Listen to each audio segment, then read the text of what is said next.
पंचासी गुरुदेव भगवंतों के चरणों में बारंबार नमोस्तु इच्छामि गुरुदेव। महाराज जी, मेरा प्रश्न है कि जितनी भी अरब कंट्रीज़ हैं या जो नॉन वेजिटेरियन लोग हैं और हम लोग जैन को देखें एक बार उधर से, तो जो लोग ज़्यादा पाप करते हैं वो ज़्यादा सुखी रहते, इतने सारे इतना पैसा है उन लोगों के पास, इतनी समृद्धि है, तो इसमें विशेष रूप से दृढ़ श्रद्धा कैसे प्राप्त करें?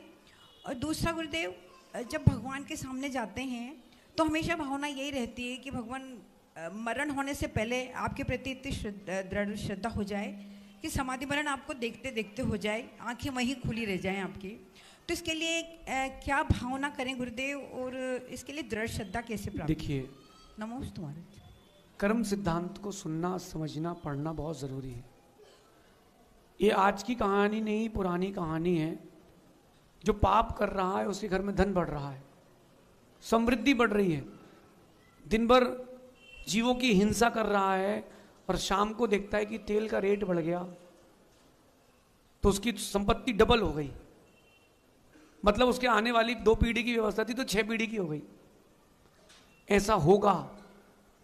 और पूरी बात सुनना, जो लोग धर्म कर रहे हैं उनके जीवन में समस्याएं बनी रहेंगी। इसका यह मतलब नहीं कि आप धर्म छोड़ दें।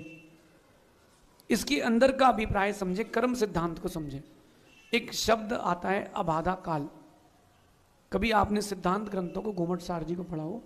अबाधा काल, जितना बड़ा पाप करते हैं उतनी देर से उदय में आता है। अगर किसी ने 70 कोड़ा कोड़ी सागर का बंद किया है, 7000 सागर बाद उदय में आएगा। तो जो व्यक्ति इतनी बड़ी बड़ी हिंसाएं कर रहा है, पाप कर रहा है, उसकी संपत्ति बढ़ रही है, तो उसका अबाधा काल अभी नहीं आया। उसका जब उदय में आएगा तो कोई संभाल नहीं पाएगा।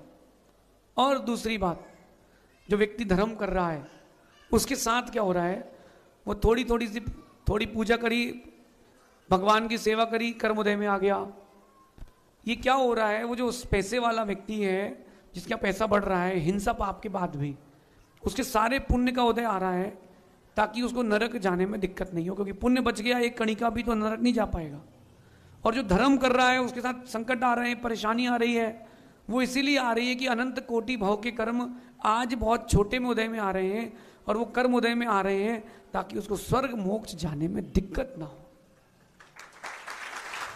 इसलिए देव शास्त्र गुरु के प्रति अपनी श्रद्धा मजबूत करके रखना, इतनी मजबूत करके रखना जितनी मजबूत तलवार में पानी चढ़ता है कि टूट जाती है लेकिन पानी छोड़ती नहीं है तलवार।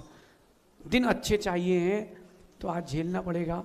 कभी आपने पहाड़ देखा हो तो एक पहाड़ की चढ़ाई होती है और एक पहाड़ की ढलान होती है। अच्छा कौन सा हिस्सा लगता है? ढलान वाला। तो जिसने पहले ढलान ले ली है उसको फिर चढ़ाई मिलेगी, और जिसने शुरू में चढ़ाई ले ली है उसको बाद में फिर हमेशा के लिए ढलान मिलेगी। तो आज का वक्त कठिन है, इसको निकाल लो, फिर आने वाला कल स्वर्णिम ही होगा, ऐसा समझो।